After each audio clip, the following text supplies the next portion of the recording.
This is the story How to Solve a Problem, The Rise and Falls of a Rock Climbing Champion by Ashima Shirashi.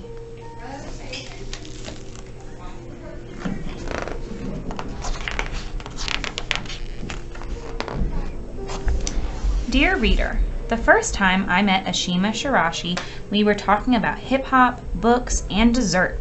She is a teenager and curious about all the things that teenagers are curious about. For a moment, one could almost forget that she is one of the best in the world at what she does. At the end of our meeting, I ask what she's doing next. She says she will go to practice, by which she means she will face a wall for 4 hours. She will climb it again and again. She will work on holds and techniques.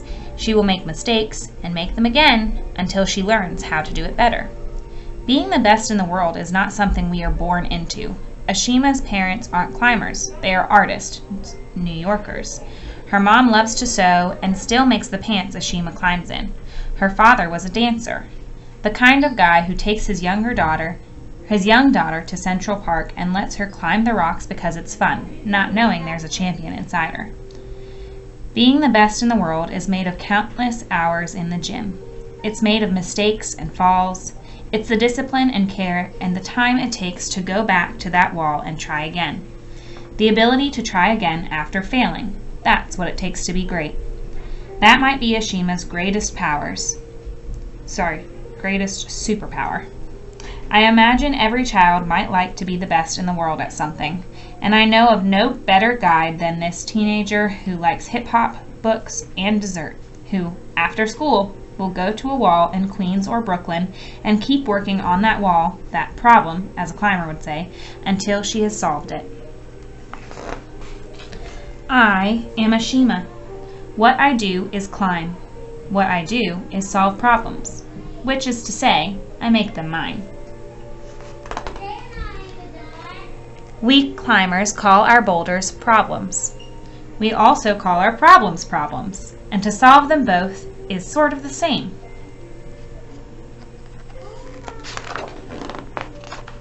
Once I had a problem and it stretched into the sky. It was tremendously endless. It was bigger than thinking. It was as huge as the air or the night or the planet.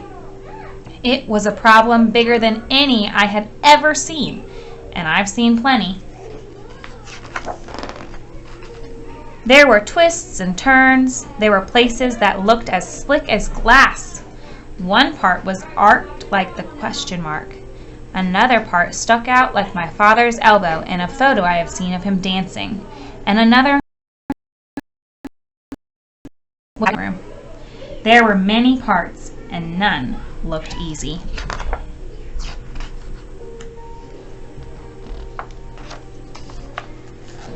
I sighed and clapped my hands full of chalk, which is what I do before I solve a problem. I held this problem in my head. I mapped out every step, each place I would put my hand, and then I began to climb. So this is her plan. And it shows where she's going to put her hands and her feet until she gets all the way to the top. Dug my toe into the dot of the question mark. Jammed my fingertips into the bend of my father's dancing elbow. Kicked my leg over my mother's fabrics. I was climbing on nothing but air. And then, for a moment, the world slipped out from under me. Uh-oh, here she goes. She's falling. The ground beneath me rushed up and pressed into my back like the hand of a giant, named gravity. So I dusted myself off. Dad asked how I was feeling. He passed me a peanut butter and jelly sandwich, and for a while, we just sat there. Then, when I was ready, I looked at the problem again, with the new information the fall had given me. Each fall is a message, a hint, an idea, a new way to move from over there to over here. And so I started, and so I fell. And so I climbed again, listening to what the fall had told me.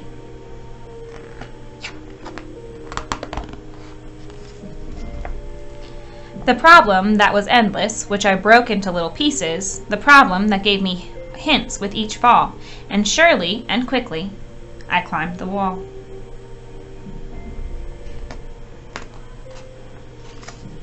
I dug my fingers there and here and stretched my arms like ropes. I threw my body through the air and caught myself in all the ways I'd imagined. A bright path of thinking. And there, at the top of the problem, I looked down at the bolts of fabric, the dot of the question mark, the bend of the elbow, and I waved hello at the memory of how hard the problem was. She made it to the top and looked forward for one problem more.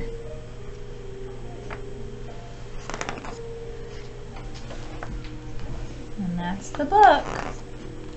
There's a picture of her in real life. That's what she looks like. Again, this was How to Solve a Problem, the Rise and Falls of a Rock Climbing Champion.